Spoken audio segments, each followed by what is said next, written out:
Bueno, buenas tardes, muchas gracias por la invitación. Bueno, vamos, sí, muchísimas gracias a ti por estar con nosotros. Creo que tuviste algún tema de salud con una hija y te agradezco nosotros acá, anhelantes, como dice aquella canción hermosa que escribió Chelique Sarabia.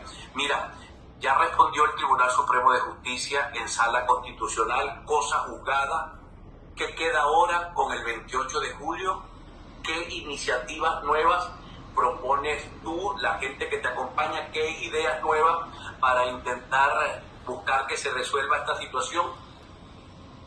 Fíjate, mañana vamos a discutir en el Frente Democrático Popular varias iniciativas. Unas de ellas tienen que ver con iniciativas que estaba manejando el ex candidato Enrique Márquez. Yo no voy a adelantar, él apenas adelantó dos de ellas que tienen que ver con una habeas data y tienen que ver con la solicitud ante juicio de mérito a algunos miembros de la sala, a los miembros de la sala electoral.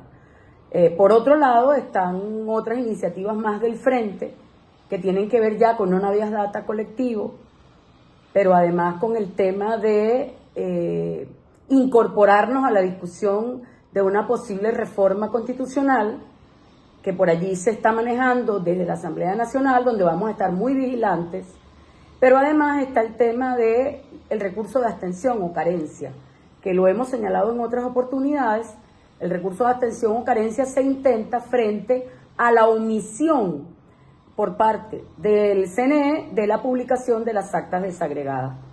Hay dos sentencias esencialmente que manejaron, son criterio vinculante para la sala electoral porque son criterio jurisprudencial de la sala constitucional y son las sentencias 89 y la sentencia 68, ambas sentencias son del 2005 y 2012 y después en el 2013 hay otra sentencia que no hemos podido ubicar. Hay muchos problemas con el acceso a la página del Tribunal Supremo de Justicia, pero sabemos que hay jurisprudencia reiterada con respecto a cómo deben ser publicados los resultados. Y los resultados tienen que ser publicados de manera desagregada, mesa por mesa, centro por centro, y además está el tema de la verificación ciudadana, que además es un derecho constitucional. Esas son las iniciativas. Hay algunas iniciativas de carácter de protección de derechos humanos que tiene que ver con todo el apoyo a aquellas personas que siendo inocentes o simple y llanamente fueron detenidas de manera irregular. Estamos trabajando con esa vertiente también. Y bueno, el tema de los derechos sociales, porque nos preocupa mucho la situación, sobre todo a final de año, de los trabajadores y trabajadoras de la administración pública, de los jubilados, de los pensionados. Es decir, eso no deja de estar en nuestro radar. O sea, hay tres vertientes: la vertiente institucional, constitucional, para agotar esa vía, incluso por acciones contra el CNE, la vía de acciones en materia de protección de derechos humanos y el tema de los derechos sociales. Eso es lo que estamos trabajando esencialmente. Ahora, la pregunta es como una pregunta cándida, ¿no? ¿Tú tienes alguna confianza, María Alejandra, en que esto en las instituciones del Estado venezolano, tú que las conoces, que militantes allí, que todavía mucha gente te saca la tarjeta amarilla porque tú militaste allí, tú sabes de esa marca que no nos quitamos algunos, ¿no? ¿Tú confías en las instituciones, en que las instituciones finalmente pudieran reaccionar? Mira, nosotros estamos muy preocupados por el cese de las garantías constitucionales y el Estado de Derecho. Sin embargo, abrigamos esperanza de que este despropósito pueda ser revertido en algún momento. Nosotros no creemos en la vía evidentemente violenta y seguiremos agotando la vía institucional hasta el último momento, porque creemos fervientemente que las instituciones en algún momento tienen que dar respuesta. Ahora, yo conozco cómo piensan, yo conozco cómo funcionan. Una cosa es, digamos, lo que yo conozco por dentro y otra cosa es el deber ser de lo que nosotros debemos hacer. Aunque no nos den respuesta, nosotros tenemos que seguir insistiendo como la gota de agua sobre la roca, ¿sabes? No podemos dejar de hacerlo, porque si no estaríamos renunciando a lo que hemos pregonado desde que nos involucramos en política hace 20 años. Yo entiendo que hay algunos sectores que lamentablemente todavía estigmatizan el origen y además hay una desconfianza por los voceros que estamos asumiendo la lucha por la Constitución. Siempre lo hemos hecho. Entonces, yo lo que pido es que hay que tener tolerancia, comprender además, estudiar la trayectoria de las personas y que no podemos comportarnos como se comportaron en aquella época con las brujas de Salem, con la letra escarlata y marcar a unos y a otros con una letra escarlata. Eso es lo que yo creo. Nosotros estamos haciendo esto, vuelvo a repetir, no porque defendamos una facción política. Nosotros estamos haciendo esto porque creemos en la Constitución, defendemos la Constitución y defendemos un proyecto histórico que está en la Constitución. Entonces creo que eso es lo más importante en este momento, más allá de las diatribas, incluso de carácter, algunas de carácter miserable, esa es la palabra que yo puedo calificar, a las cuales yo no voy a responder, evidentemente, yo no voy a caer en ese terreno. Nosotros estamos muy por encima de eso. Muy bien, María Alejandra. Ahora vamos a... Enrique Márquez ha dicho, tenemos que ir a todas las instancias porque si no se acaba la política en Venezuela, o sea, si se acaban las instituciones venezolanas, y yo en algún momento le pregunté, bueno, ¿y qué pasa si finalmente en sala constitucional no hay nada que hacer, que recurres y la respuesta siempre es la misma? ¿Cuál es el destino de la política en Venezuela, María Alejandra? Bueno, precisamente por eso, para que no se acabe la política, nosotros seguimos insistiendo en la vía institucional. Vemos con mucha preocupación que los espacios para la política se estén cerrando y se intente torpedear, calificar, acusar al otro de traición única y exclusivamente porque tiene una oposición distinta. Es decir, yo he expresado públicamente que soy una opositora al programa de gobierno de este gobierno de Nicolás Maduro. ¿Por qué? Porque siento que se desviaron del proyecto histórico. Pero tampoco estoy con la oposición recalcitrante que pidió sanciones y que pidió invasión a su propio país y que además ha cometido delitos que no están castigados. Monómero, Citgo. Alguien tiene que investigar y castigar eso. Entonces, nosotros estamos tratando de construir una oposición seria. Nosotros estamos en eso. Y esa es la política. Nosotros tenemos que agotar la vía de la construcción de una alternativa que se distancie de los dos polos que se autosostienen entre sí para construir una vía política, una alternativa que nos permita confiar nuevamente en la participación política en Venezuela. Entonces no podemos agotarnos. Entonces te hago me sale una pregunta inmediatamente como natural. ¿Cometieron un error los moderados al dejarse tomar la partida, digamos, por eso que tú denominas los sectores extremos? ¿Cometieron un error los moderados al no mantenerse firmes? ¿Es posible crear un tercer polo, un polo en Venezuela como el que representas tú y ese grupo importante de personas que los acompañan? No, yo sí lo creo y estamos trabajando para ello. Nosotros estamos trabajando para convertirnos desde hace mucho tiempo en una alternativa a los dos polos que se autosostienen fagocitándose entre ellos. Yo creo que Venezuela se merece una dirigencia que esté empeñada en el respeto a la Constitución, en el respeto a los derechos humanos, en el control de los ingresos del país, en la distribución justa y equitativa de la renta que viene no solo del petróleo, sino del gas, de todos los derivados, de la minería. Entonces, yo sí creo que es posible. ¿Va a costar trabajo? Claro que va a costar trabajo, porque acuérdate que los dos sectores están atrincherados en su posición. ¿A nosotros nos va a costar trabajo levantar la cabeza? Por supuesto que sí, pero es que esa es la política. Si tú abandonas esa vía, ¿qué te queda? ¿La vía violenta? No, bueno, conmigo no cuenten. Para la vía violenta conmigo no cuenten bajo ningún respecto, porque yo no soy conspiradora. Yo lo único que sé es respetar y defender de manera irrestricta la Constitución.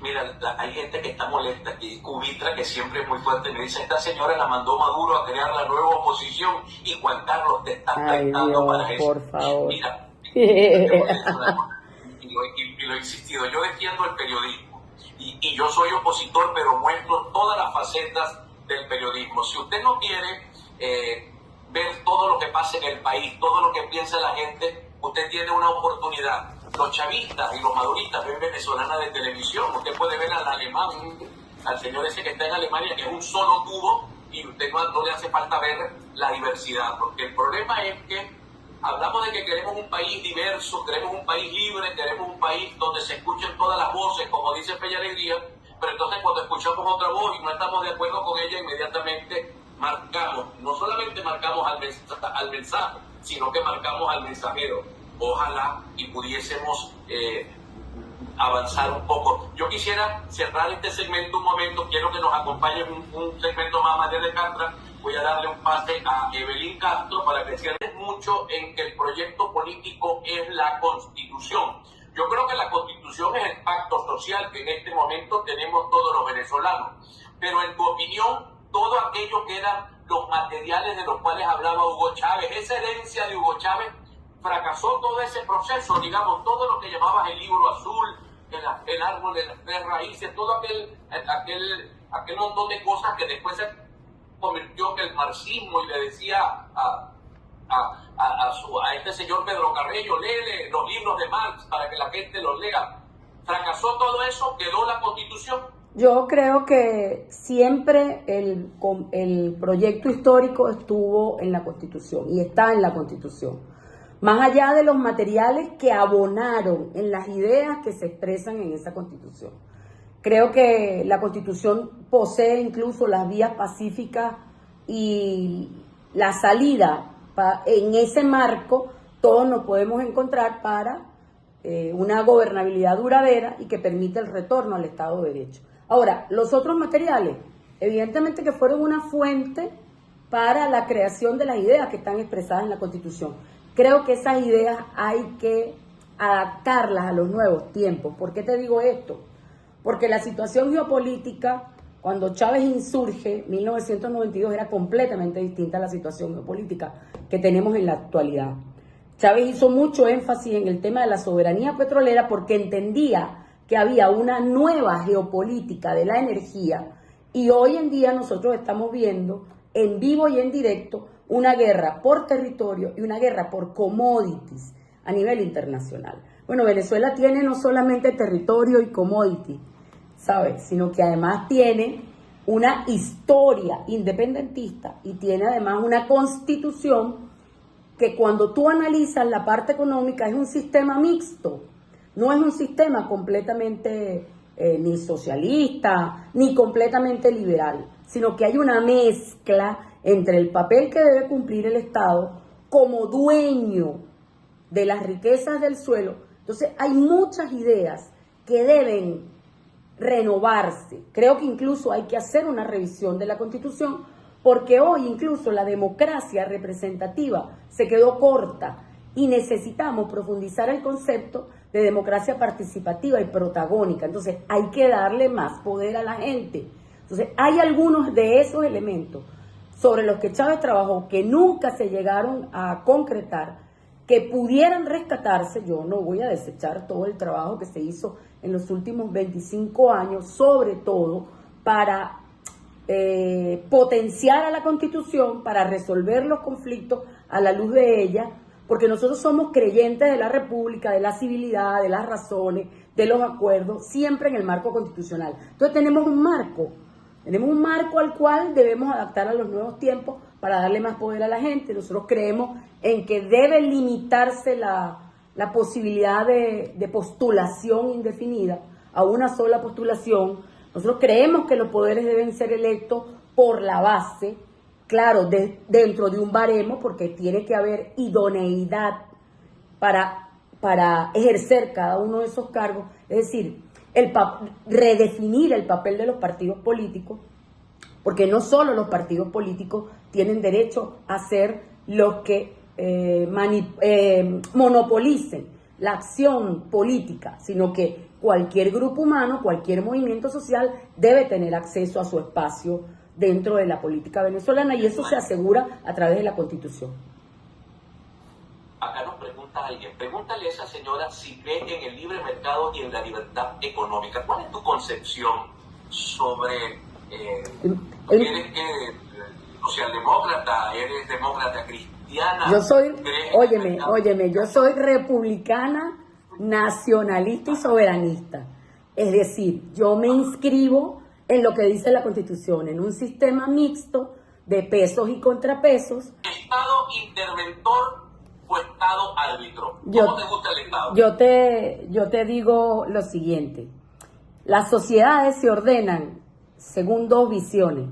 Una con respecto a la competencia, aquella que dice que la sociedad se ordena por la competencia, son las visiones neoliberales, liberales y socialdemócratas. Y hay otra visión en donde las sociedades que prosperan y donde queremos vivir es aquella sociedad de las hormigas, donde cada quien con su trabajo hace del todo infinitamente superior. Entonces, eso es un equilibrio. Y eso ya lo dijo Bolívar hace mucho rato cuando hablaba de la libertad y la igualdad. Bolívar acuñó un término que se llama libertad social, es decir, un Estado que sea rector y que haya un mercado, porque es inevitable, que funcione, una producción que funcione, pero que no se permita el hombre como lobo del hombre. Es decir, que aquel que tiene el poder porque tiene el capital avasalle al otro. Tiene que haber una equidad, tiene que haber un equilibrio. Entonces yo sí creo en el Estado, en un Estado soberano, en un Estado fuerte. ¿Para qué?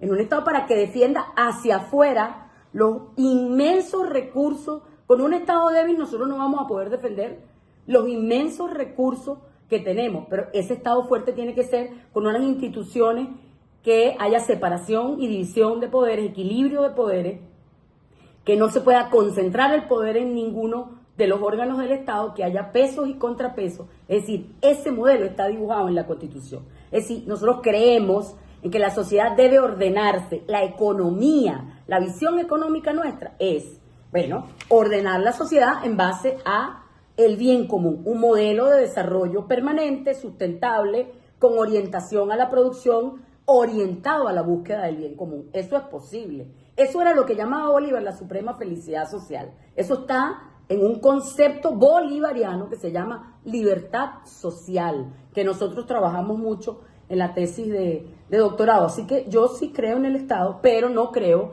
en aquel Estado que controle la vida y que cercene las libertades de los individuos. Es decir, porque el gran problema es la desviación de cuando el Estado se hace totalitario y pretende acabar con las libertades individuales, ¿no? Yo creo en las libertades individuales. Yo sí estoy perfectamente de acuerdo con ello, pero esas libertades individuales no pueden llevarte a la destrucción de la sociedad. Entonces allí tiene que haber un contrapeso. Hoy es el día del Papa Juan Pablo II. Juan Pablo II decía algo parecido a lo que tú dices, o sea que me estás hablando como si estuviese hablando alguien que defiende la doctrina social de la Iglesia. El Papa Juan Pablo II tampoco quería el capitalismo salvaje, planteaba que todo tenía que tener un control, porque si no, como utilizaste esa vieja frase de que el lobo es el lobo del hombre. ¿Qué modelo te gusta de los modelos que existen en este momento en el planeta? ¿A cuál te acercas más? Yo al nacionalismo de inclusión.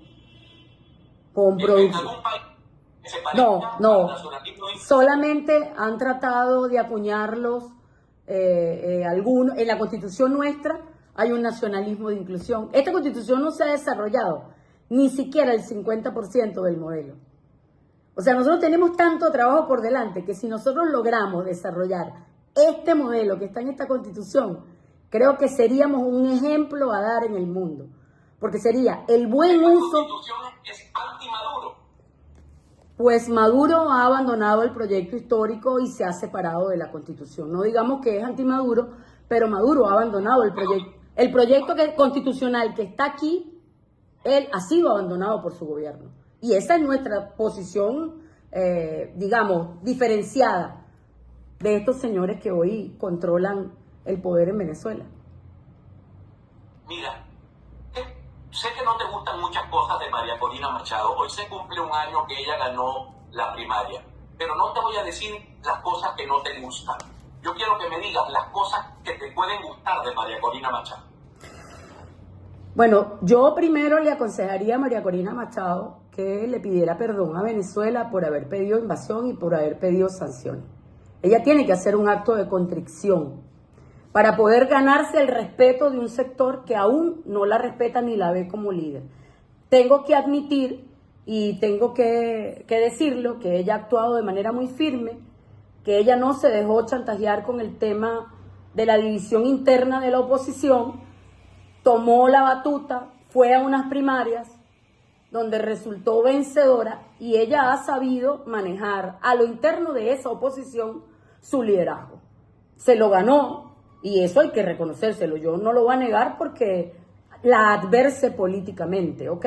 Pero sí creo que para poder encontrar alguna vía, ella tendría que pedirle perdón al país por todo lo que ha hecho anteriormente. No solo ella. Es que es una oposición recalcitrante que se empeñó en desconocer la Constitución. Hay un sector de la oposición que hoy entendió que la lucha es dentro de la Constitución. Incluso la propia María Corina, ¿sabes? Entonces, yo creo que esto es un punto de encuentro, por eso nos encontramos de alguna manera con Enrique Márquez, encentrado, porque él ha asumido la defensa de la Constitución. Entonces, creo que ella debe hacer una profunda reflexión. Yo no le voy a discutir, o sea, no estoy para darle consejo, porque además yo no soy consejera, ni abogado, ni nada por el estilo de María Corina, ni siquiera la conozco, pero sí creo que ella debe pedirle perdón a Venezuela, como también otros liderazgos. Hey, mira lo que estoy diciendo, no estoy enfocando el tema solamente en María Corina, porque de este lado también hay que pedir perdón por todos los excesos que se permitieron y que lamentablemente nos llevaron a esta situación que tenemos de crisis profunda en el sistema político venezolano. O sea, del lado de acá también hay que hacer una profunda reflexión y la estamos haciendo. Por eso estamos proponiendo una alternativa distinta a los dos polos. Del lado de acá, tú estás pidiendo perdón como alguien que es una excisión del chavismo, del madurismo, perdón, porque no se puede hablar del chavismo porque el chavismo en el sentido práctico. ¿Tú crees que Maduro y compañía deben pedir perdón? Yo sí creo que deben hacer una profunda reflexión de cómo están llevando hasta ahora las cosas en el país. Creo que deben revisarse y es más, mira, nuestro llamado siempre ha sido para que rectifiquen. Nuestro llamado no ha sido confrontarlos. Nuestro llamado es para que él revise la política salarial del país. Nuestro llamado es para que rinda cuentas al país. Nuestro llamado es que no se salga, que no se convierta en un régimen autoritario como lo es, sino que la solución está en la tolerancia, en permitir el disenso para llegar a un consenso. Ellos se apartaron de ese modelo, ¿saben? Entonces yo sí creo que tienen que hacer una profunda reflexión porque ellos abandonaron pues los parámetros fundamentales que guían al buen vivir, a la convivencia ciudadana y a la tolerancia. Entonces yo sí creo que también tienen que hacer una profunda reflexión. Mira, yo quiero decir una cosa para nuestra querida audiencia. Yo a esta audiencia que tengo la respeto muchísimo y la quiero muchísimo. Y María Alejandra está acá con nosotros, no solamente porque no deba estar, porque yo creo que tiene cosas que decirle al país, pero también porque tengo amigos míos con los que participé en la campaña de Edmundo González, que no se atreven a venir al programa por temor a ir detenidos. A lo mejor en eso se parece María Alejandra a María Corina, que se siguen arriesgando las dos, siguen peleando. Yo no sé si yo creo que ambas son mujeres valientes y de carácter, pero de verdad que en este momento, lastimosamente, hay una oposición que está absolutamente acoquinada, reducida, perseguida lastimosamente, y no me gusta, me opongo a todo eso, y ojalá. Mira, te voy a hacer una pregunta final. En algún momento yo entrevisté en Miami a Carlos Alberto Montaner. Esto parece una letanía mía, Pero yo le pregunté a Carlos Alberto, ¿es posible salir de la dictadura cubana? Y Carlos Alberto me dice, de los Castro se sale con ellos, no contra ellos. Yo quiero que me analices esta frase, si está bien analizarla. Maduro y su gente se salen con ellos, no contra ellos. ¿Estarías de acuerdo con esto? Claro, hay 3,5 millones de personas que aparentemente, o sea, digamos aparentemente porque no tenemos los resultados desagregados. Hay dos versiones, hay una duda razonable, pero imaginemos que las cifras que está diciendo María Corina son ciertas. Imaginémoslo. Hay 3,5 millones de personas que siguen creyendo en ese modelo que representa Maduro. Entonces, tú vas a desaparecer a 3,5 millones de personas, o sea, tú vas a llegar al poder desconociendo al otro y además a todos los que militamos de alguna manera en la defensa de la Constitución o que venimos del chavismo, nos vas a poner una letra escarlata y nos vas a eliminar. Ese es el país que ustedes quieren. Yo no quiero ese país. Yo quiero un país de inclusión. Yo quiero un país donde se reconozca al otro. Yo quiero un país que, a pesar de que pensemos diferente, podamos sentarnos en una mesa a discutir. ¿Pero en beneficio de quién? Del bien mayor, que es el país, que es la república. Entonces yo sí creo que hay que salir, que si de alguna manera hay que salir de esto, es contando con esos sectores. Tú no puedes invisibilizar esos sectores, ni puedes salir a decir que lo vas a matar, que lo vas a votar, que lo vas a perseguir. No vas a salir de allí, pues se van a trincherar más. Además, no es lógico. Nadie sale con una espada de Damocles que tiene sobre el cuello de que cuando salga lo van a matar. No se atrincheren en el poder, es absurdo. Entonces, por una simple lógica de la teoría de juego, por una simple lógica de supervivencia, tú no puedes acabar con el otro, porque entonces estarías repitiendo los mismos errores que nosotros le estamos reclamando al que está en el poder ahorita. ¿Sabes? María Alejandra, ha sido un verdadero placer, te agradezco que nos hayas acompañado en el programa y esperemos tener la oportunidad de volverte a entrevistar. Muchísimas gracias, María Alejandra. A ustedes, igual, feliz tarde. Muchas gracias. Dios te bendiga. Amén. Bueno, vamos con